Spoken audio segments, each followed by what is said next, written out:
Bonjour les amis, c'est Yannick Le Graal. Tout de suite, les prédictions mondiales.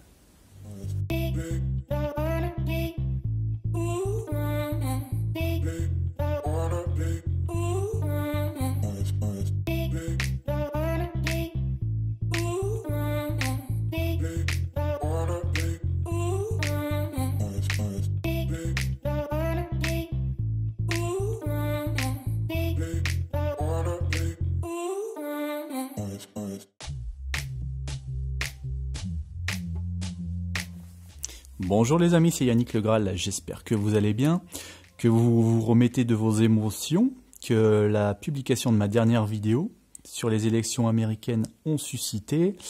Je m'attendais un petit peu à des réactions assez vives, mais quand même pas autant. C'est vrai qu'à chaque fois que je poste un tirage sur une personnalité du monde politique, c'est un petit peu la même chose. Et moi, dans mes tirages, j'essaye toujours d'avoir une position neutre, d'être centré, d'être le plus objectif possible. Je ne dis pas que j'y arrive tout le temps, mais en tout cas, c'est une position assez inconfortable puisqu'elle me place un petit peu au centre des tirs. Je suis toujours entre les gens qui trouvent que je dis trop de bien d'une personne et ceux qui trouvent que j'en dis trop de mal. Bon, voilà, ma position, c'est de ne pas faire de clientélisme en voyance. C'est les faits et rien que les faits. Alors oui, ça ne fait pas de la démagogie, ça ne fait pas beaucoup de vues, ça ne plaît pas au plus grand nombre. Mais voilà, moi, c'est la voie que j'ai choisie et ça restera ainsi. Donc pour revenir quand même sur ce tirage, alors c'est vrai qu'il est très délicat à interpréter. Je vous dirai pas que je suis sûr de mon interprétation, loin de là. Parce qu'en fait, j'ai demandé le vainqueur d'un face-à-face, le vainqueur du face-à-face présidentiel, et la carte de la réponse, eh bien, elle m'a donné un nouveau face-à-face. Donc effectivement, c'est assez ambigu. J'y ai repensé, je me suis dit, et si finalement il y avait un problème de décompte dans ces élections, des conflits au niveau du dépouillement, qui peut-être empêcherait immédiatement d'avoir un vainqueur, ce qui expliquerait aussi pourquoi j'ai eu la carte écrire en carte de contexte, qui m'évoque notamment le vote par correspondance, qui évoque aussi les décomptes, les dépouillements, voilà, les écritures. Donc voilà, c'est vrai que c'est un tirage pas évident. Alors je n'ai pas vraiment compris pourquoi certains mettaient des pouces en bas. Je n'ai pas fait le tirage en me disant je vais dire que Trump va gagner ou je vais dire que Biden va gagner. Je ne fais jamais mes tirages dans cet esprit-là. Donc de toute façon, les pouces en bas ne changeront pas l'élection. En plus, j'ai pris beaucoup de temps pour mettre les sous-titres de la vidéo, c'est très long à faire. Et voilà, j'étais un petit peu déçu bien que les gens réagissent de cette manière. D'ailleurs, j'avais précisé dans les sous-titres mon erreur quand je dis que le bleu est la couleur du camp républicain et le rouge des démocrates. Je m'étais rendu compte en montant la vidéo que j'avais dit une bêtise, donc j'avais rectifié ça. Si vous activiez les sous-titres, ce qui ne change de toute façon pas vraiment l'interprétation. Alors, on en revient à notre actualité. Donc la période concernée, c'est du samedi 29 août au samedi 12 septembre. Et on est au niveau mondial pour ces prédictions-là, pour nos 4 événements. Alors, je retourne la première ligne.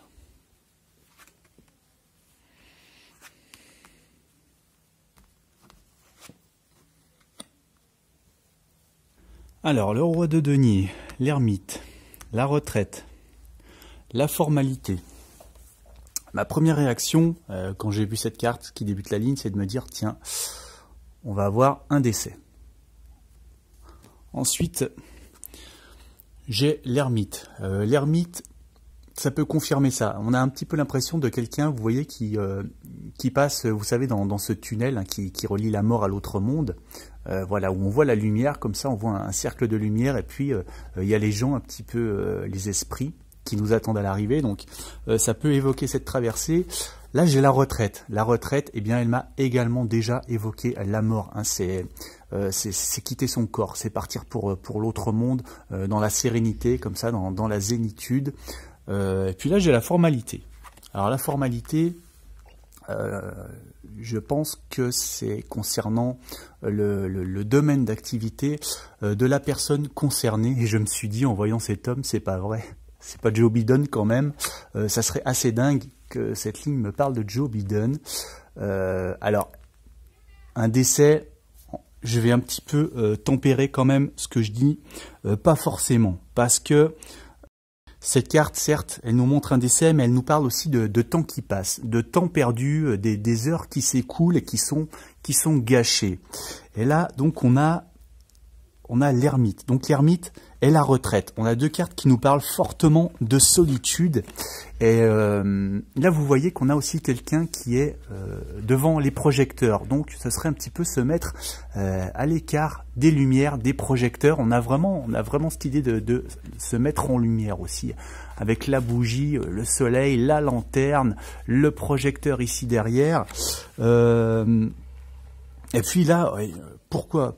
Est-ce que c'est Biden? Parce qu'en plus, Biden, je vous le disais déjà dans la vidéo sur les élections, il est titulaire professeur de droit à l'origine. Et là, on a la carte qui nous parle du droit. Voilà, de quelqu'un d'un petit peu guindé comme ça. Cette pile de formalités, ouais, ça peut être quelqu'un qui compte, qui attend, qui est dans quelque chose, dans une tâche trop lourde finalement. Une tâche interminable.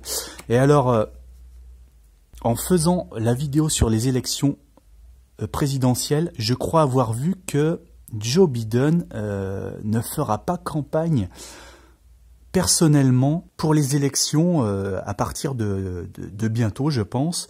Et donc là, voilà, on a cette mise en retrait comme ça, se mettre à l'écart des caméras parce qu'en quelque sorte, la tâche serait trop grande. Hein. Il a quand même 77 ans, Joe Biden, donc il n'a plus toute son énergie, loin de là. Bon, Trump en a 74, mais il a quand même l'air plus vigoureux que Biden, j'avoue. Donc voilà, ce serait peut-être quelqu'un, donc Biden, qui se met à l'écart de la campagne, hein, à l'écart des lumières, d'où l'ermite, d'où la retraite, peut-être pour ne pas y rester, tout simplement, et ne pas avoir une tâche, une campagne au-dessus de ses forces. Hein. Voilà, ce serait mon interprétation. Donc c'est quand même assez fou que je vous parle de la vidéo sur les élections avant et qu'on a directement une première ligne qui me semble concerner ce même événement. On passe sur la deuxième.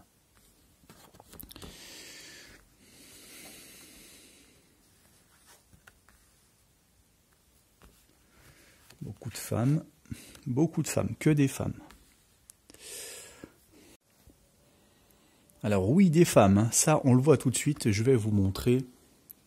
Là, on a le 9 de denier et la reine de denier. Vous voyez, là, on a deux femmes qui se ressemblent d'ailleurs. Et puis là, on a ce qui semble être une femme qui ressemble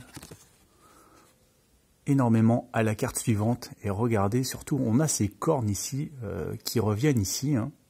Une étoile, la lune, ce rond ici. Et puis, sur la dernière carte, de nouveau cette femme. Je vais vous montrer tous les points communs, tout ce qui me semble assez fort comme symbole dans ces cartes qui se recroisent. Donc il y a ces cornes. Il me semble qu'il y a quelque chose avec la vue, avec le regard. Là vous voyez que cette femme, elle semble être aveugle. Hein, elle a les yeux blancs comme ça. On a une boule de cristal, donc quelque chose dans lequel on regarde, ou plutôt là on ne peut plus regarder. Et là, cette reine de glace, elle tient un miroir qui est brisé également. Donc, elle ne peut plus non plus se mirer dedans. Et là, on a le mirage. Le mirage, sa tête est tournée. On ne voit pas ses yeux. On ne sait pas ce qu'elle regarde. C'est un peu étrange. On dirait qu'elle a la tête complètement retournée. Et donc, le mirage, l'illusion. Donc, ça nous parle encore de voir quelque chose de flou qui n'a pas l'air d'exister. Alors, cette première carte... généralement, elle nous parle de recevoir un petit geste, de donner comme ça.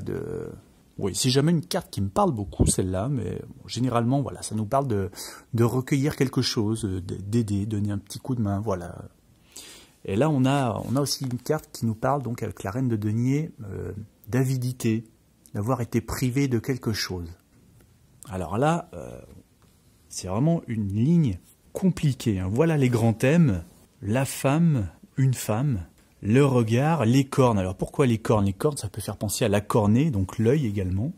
Alors quel événement est-ce que ça cache tout ça? Là j'avoue que je sèche. Si certains d'entre vous sont au fait de quelque chose, si ça résonne en eux, tout ce que je dis, eh bien qu'ils m'en informent, et puis sinon eh bien l'actualité va se charger de toute façon de nous donner la réponse. Donc on regarde la ligne 3.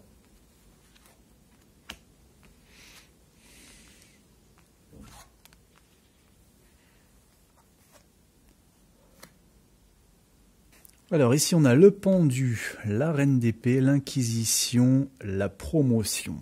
Alors le pendu, souvent c'est l'idée de manipulation, de gens qui tirent les ficelles, donc ceux qui décident, hein, ceux qui font bouger les choses, les événements, les personnages, ceux qui sont au-dessus. Ou alors au contraire ceux qui décident que rien ne bouge, hein, parce qu'on est dans le pendu. Donc le pendu, son sens traditionnel c'est l'immobilité, hein, justement. Ça peut être celui qui est enfermé, le pendu il est ligoté et mis à l'envers. Là on a la reine d'épée. Encore une femme, hein, comme sur la carte suivante. Est-ce qu'on est encore sur une actualité qui concerne une femme ici? Cette femme, je sais pas, elle est un peu étrange cette carte. On a presque l'impression qu'elle est enfermée elle aussi, on dirait. Qu'elle est dans une sorte d'attente et puis elle a une attitude un petit peu résignée. Vous voyez qu'elle a l'air triste, la tête basse, et puis ceux qui sont dehors, on dirait un peu qu'ils se moquent d'elle comme ça. Et cette attitude résignée, on la retrouve encore sur cette carte ici, avec la tête basse, et puis les gens, pareil, vous voyez, qui rigolent, qui la montrent du doigt. Ce qu'on retrouve aussi comme symbole, c'est la croix qu'on a là, Alors, est-ce que tout ça, ça pourrait évoquer peut-être, vous savez, par exemple, on avait eu cette affaire d'une chrétienne, je ne sais plus dans quel pays c'était, Pakistan, je crois, Asia Bibi, qui avait été enfermée, puis je crois qu'elle avait été libérée, qu'elle avait trouvé refuge en Europe.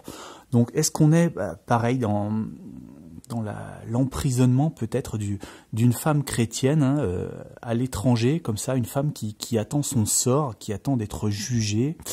Et puis la promotion. Donc la promotion, ça nous évoque généralement une avancée, une évolution. Voilà, les choses évoluent. Voilà, c'est ce que l'ensemble des cartes pourrait m'évoquer comme événement probable pour cette ligne-là. On retourne la quatrième.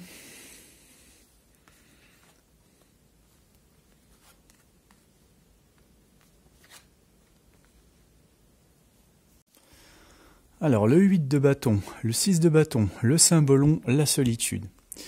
C'est assez fou parce que cette ligne est extrêmement similaire à la ligne précédente, hein, parce que avec le 8 de bâton, on a aussi l'idée de quelqu'un qui manipule, ici. Là, on retrouverait presque quelqu'un d'enfermé, encore une femme. Là, ça nous rappellerait encore, avec la carte précédente, vous voyez les barreaux d'une prison presque. Hein, comme là, la condamnation.